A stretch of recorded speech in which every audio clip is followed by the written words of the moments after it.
आप 1 करोड़ सब्सक्राइबर हो या आपके 1 सब्सक्राइबर हो, जब चैनल डिलीट हो जाता है ना, तो फिर आप उन्हीं लोगों के पास जाते हो जहाँ आप अकड़ रहे होते हो। तो गर्दन में सरिया ना डालो, ठीक है ना। ये वो प्लेटफॉर्म नहीं है कि जहाँ आप गर्दन में सरिया डाल के घूमो कि मेरे इतने व्यूअर हैं।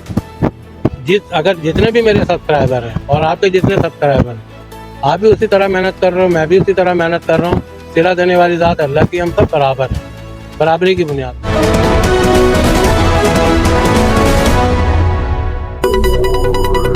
रहीम अस्सलाम वालेकुम। तैयब रजा बर्ड्स इंफॉर्मेटिव चैनल के साथ मैं आपका मेज़बान मोहम्मद तैयब और हमारे कैमरामैन शहजाद भाई के साथ आप लोगों की खिदमत में हाजिर हैं। आपको बर्ड्स की फील्ड में जाने माने यूट्यूबर से मिलवाएंगे जो हर बर्ड्स पालने वाला जानता है। एक तो बहुत अच्छे यूट्यूबर भी हैं, उसके साथ साथ बहुत अच्छे इंसान को एक फ़ोन कॉल किया, उन्होंने हमें एक फ़ोन कॉल पे टाइम दिया। मैंने सोचा था कि वो नहीं आएंगे, मगर उन्होंने हमें बहुत अच्छा रिस्पॉन्स दिया और आए हमारे पास, हमसे कुछ बातें भी की। हम आपको उनसे मिलवाएंगे। अपना सेटअप विजिट करने के लिए बुलवाया था ताकि वो उसकी कवरेज करें, हमें सेल करना था सेटअप, तो हमने इनको बुलवाया, इन्होंने हमें मना नहीं किया। ये माशाल्लाह आ गए, आए चलते हैं, हम आपको इनसे मिलवाते हैं। अस्सलाम वालेकुम वालेकुम अस्सलाम। भाई, कैसे हैं आप? अल्लाह का शुक्र, अल्लाह का शुक्र। बहुत बहुत मैं शुक्रगुजार हूँ इस चीज़ पे कि आप हमारी एक कॉल पे जो है वो तशरीफ ले आए। उससे ये पूछूंगा कि आपको आने में कोई परेशानी तो नहीं हुई? कराची शहर अब इतना बड़ा है कि एक दिन हम हैदराबाद ही पहुंच जाएंगे। जिस तरह आबादी चली बैरिया टाउन, फिर उसके बाद तो जाहिर सी बात है ट्रैफिक होती है, चाहे 10 मिनट की ड्राइविंग हो या आधे घंटे की ड्राइविंग हो। ट्रैफिक एक मसला है और खुला रोड होता है तो नो टेंशन।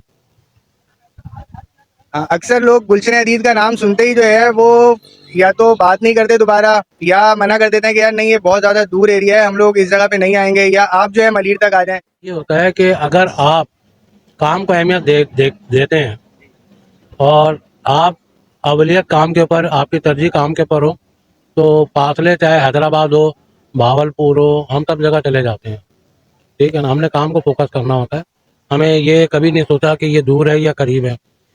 आज मेरा ख्याल है, वैसे कवरेज के हिसाब से ये मैं चौथी दफ़ा आया हूँ और वैसे मैं कई दफ़ा आ चुका हूँ पहले भी, कोर्ट कासिम और अपना स्टील मिल वगैरह पे आ चुका। जमशेद साहब, मैं आपसे एक सवाल करूंगा कि बर्ड्स जो हैं, हमें आपको तकरीबन 15 से 20 साल हो गए मुझे देखते हुए कि आप बर्ड्स की फील्ड के अंदर हैं। तो बर्ड्स के रेट हमेशा ऐसा होता है कि कोई 2 महीने 4 महीने अच्छे चलते हैं और उसके बाद जो है फिर वो कम हो जाते हैं, तो ऐसा क्यों है? ऐसा यूँ है कि 4-6 लोगों ने अपनी मोनोपोली बनाई हुई है, ठीक है ना। आप हॉलैंड को देख लें, वहाँ की जो कैनेरी आती है उनको गवर्नमेंट सपोर्ट करती है, वहाँ के रेट गवर्नमेंट फिक्स करती है। यहाँ जो 3-4 जिन लोगों की मोनोपोली है वो फिक्स करते हैं। बाहर का रेट वो आपको कभी नहीं बताएंगे, वो अपना रेट खोलते हैं और अपने रेट पे बंद करते हैं। दूसरी बात ये कि बहुत सारे यूट्यूबर ये गलती कर रहे हैं। जैसे शुरू से जब मैंने इनको देखा, जाल वालों को, और इनकी मोनोपोली देखी, तो मैं इस पार्ट का हिस्सा कभी नहीं बना कि मैं जाल रेट दूँ। अच्छा, जाल रेट में एक पैरेट या जावा की कीमत 600 रुपये लगाते हैं वो, ठीक है ना। तो चलो आप 650 रुपये में सेलिंग रेट भी तो निकल लगाओ, या 700 नहीं। अब दुकानदार जो है वो 100-200 रुपये ऊपर रख के बेचते हैं उस जाल रेट के हिसाब से कि यार जाल में तो इसकी कीमत गिर गई है, तो चलो अब पट्टा जो है वो 100 रुपये में और जो ब्रीडर है उसके 200 रुपये रख कर बेचेंगे। तो ये एक गेम है बर्ड्स के ऊपर। अच्छा, जिस चीज़ के ऊपर गेम हो तो जाहिर सी बात है हमारी हुकूमत चाहे तो एक ये बहुत बड़ा जरिया आमदन है। लोगों मुल्कों की इकोनॉमी इस पे बेस कर गई है। थाईलैंड वगैरह, बैंकॉक, हॉलैंड, वो प्लांट की भी प्रमोशन कर रही हैं, बर्ड्स की भी प्रमोशन कर रही हैं। हमारे मुल्क में दुआ करें कि अल्लाह ताला ऐसे काबिल लोग आ जाएं कि इस तमाम सेक्शन को मद्देनज़र रखें कि हमारे यहाँ बर्ड्स पालने वालों की कमी नहीं है, लेकिन उनको फैसिलिटेट नहीं किया जा रहा है। हमारे यहाँ ज़मीन ज़रा खेज़ है, लेकिन बाजरा जो है हमें 200 रुपये किलो दिया जा रहा है। हमारे पास तमाम अल्लाह ने वसाइल दिए हैं, शायद शऊर नहीं मिला इन लोगों ने, ना शऊर हासिल करने की कोशिश की कि हमें दाना कहाँ से कम मिलना चाहिए, उसकी जो है ग्रोइंग किस तरह करें कि हम परिंदों के लिए भी, जैसे हम गंदम उगाते हैं, इंसानों के खाने के लिए गंदम जो है वो महंगा हुआ है, तो बर्ड्स कहाँ जाएंगे। दूसरी बात ये है कि देखें, अगर हुकूमत अपने लेवल पे इसको प्रमोशन करती है और यही इंपोर्ट एक्सपोर्ट हुकूमत करती है, तो बाहर से ज़र मुबादला जो है डॉलर की सूरत में जो आएगा, हमारा मुल्क कितना तरक्की करेगा। बिल्कुल आप सही। ठीक है, अगर हम एक कार बाहर से खरीद रहे हैं ना, तो हमारे मुल्क से डॉलर जा रहा है, और अगर हम एक परिंदा बेच रहे हैं तो उससे डॉलर हमारे मुल्क में आ रहा है। हम खरीद नहीं रहे हैं, हमारे अगर हुकूमत इसके ऊपर एक काम करे और इसको जाहिर सी बात है, वाइल्ड लाइफ जैसे एक इदारा है, बहुत सारी तरह एक इदारा इनका भी बना ले कि जनाब सेल एंड परचेज करेंगे। देखें, हम जब कोई वीडियो डालते हैं तो हमसे इंडिया के व्यूवर सवाल करते हैं कि ये हमें परिंदा मिल जाएगा। हमसे अफगानिस्तान के लोग पूछते हैं कि क्या ये हमें मिल जाएगा। हमसे नेपाल के बंदे पूछते हैं कि क्या ये हमें मिल जाएगा। हमसे बांग्लादेश के व्यूवर पूछते हैं कि क्या ये हम तक पहुंच जाएगा, मिल जाएगा। क्यों? अब एक आदमी परिंदा भी पाले, उसको मार्केट में ला के जाल वालों के हाथों बेचे, रेट इतने गिर गए हैं कि तमाम ममालिक के लोग डिमांड करते हैं कि हम लेना चाहते हैं। तो बेचने के रिसोर्सेज तो हुकूमत ही पैदा करेगी ना। जो हुकूमत का काम है वो हुकूमत करे, जो लोगों का काम है लोग करें। अभी क्या है, 4, 8, 10 जो लोग जाल पे काबिज हैं, उन्होंने कल कह देना कि 50 रुपए का जो है हम बजरी का जोड़ा लेंगे। सब जो जितने पालने वाले हैं या तो सेटअप खत्म कर देंगे, या वो 4 आदमी जो है वो शौक को खत्म करते हैं या शौक को बढ़ा देते हैं। बिल्कुल है। अब जावा का एक मिसाल देख लें, जब हमने शुरू में वीडियो बनाना शुरू की थी तो 1200 रुपए का था, ठीक है। अब जावा के रेट क्यों बढ़ गए, ठीक है। चले इस पर भी आज खुल के बात कर लेते हैं। ईरान में जब आप हज़ारों जोड़े भेजेंगे और ईरान से आप कनेरी और वो जल वगैरह मंगाएंगे और अपने तोते के जो बच्चे होते हैं, क्योंकि कराची एक हब है, क्या है, हब है।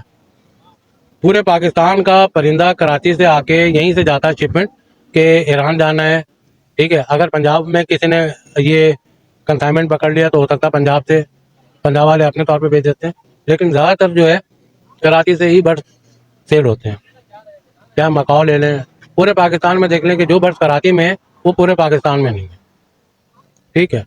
हर तरह के लोग हैं, लेकिन अगर हुकूमत चाहे इस पर सिंसियर होकर अगर मुल्क को खुशहाली की तरफ लेके जाना है तो आपने ये भी एक एकेडमी की सूरत में है, आप इसको प्रमोट करें।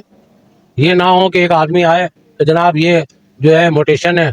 अब मोटेशन देखे ना, वो पता ही नहीं मोटेशन क्या होती है कि एक आम आदमी को कि भाई ये मोटेशन क्यों है, इसके पर नीले हैं, जगह पैर सफ़ेद है, और ये मोटेशन का एक नाम ले लेता हूँ मैं, बहुत सारे नाम है, मैं कोई नाम लेना नहीं चाह रहा। तो अब उसकी बुनियाद पे उसकी कीमत बताई जाती है 1.5 लाख।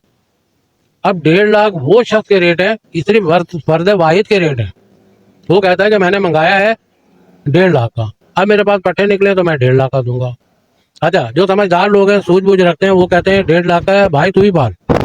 लेकिन वो कहता है नहीं, मैंने इससे गाड़ी ले ली, मैंने इससे बंगला ले लिया, ये देखें ये आलीशान मेरा मकान है, और ये मैंने तो आज तक बर्ड्स के काम में मैंने अभी तक जितने जितने लोगों की भी कवरेज कर रहा हूँ, डे ऑफ फर्स्ट जब से कवरेज कर रहा हूँ वो वहीं थे, और डे ऑफ एंड कब होगा, लेकिन स्टिल द टाइम वहीं पड़े हुए, ना मैं गाड़ी देख रहा हूँ ना बंगले देख रहा हूँ, मोटेशन भी हो रहा है।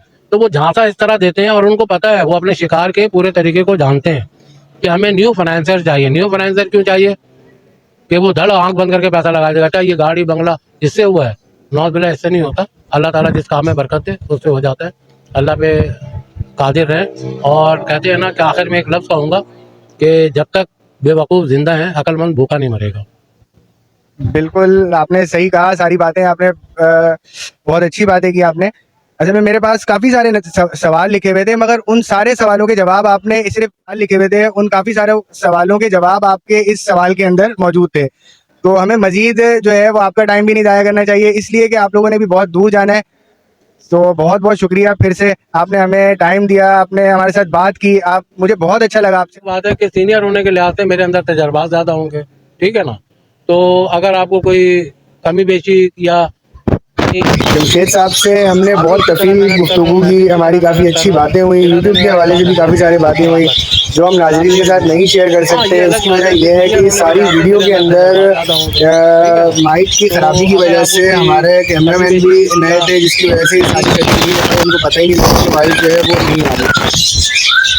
आपसे हमने बर्ड्स के हवाले से कुछ सवाल किए थे, तो उन्होंने उनके साथ साथ हमें यूट्यूब के भी हालात बताए सारे कि किस तरीके से इनकी जो पॉलिसियां हैं वो चेंज हो चुकी हैं। तो कोई भी मेरा दोस्त यूट्यूब में नया आता है तो इस चीज़ को बहुत ज़्यादा सोचे समझे कि यूट्यूब की वो पहले वाली पॉलिसियां नहीं रही हैं, कि जिस तरह वो पहले पेमेंट देता था इस तरह की कोई बात नहीं है। अब पॉलिसी जो है वो चेंज हो गई है। इन्होंने काफ़ी अच्छी और काफ़ी अच्छी बातें हमें बताई, इससे आप लोगों को बहुत कुछ सीखने को मिलेगा। ख्याल रखिएगा, दुआओं में याद रखिएगा। फ़ी अमानुल्लाह, अल्लाह हाफ़िज़।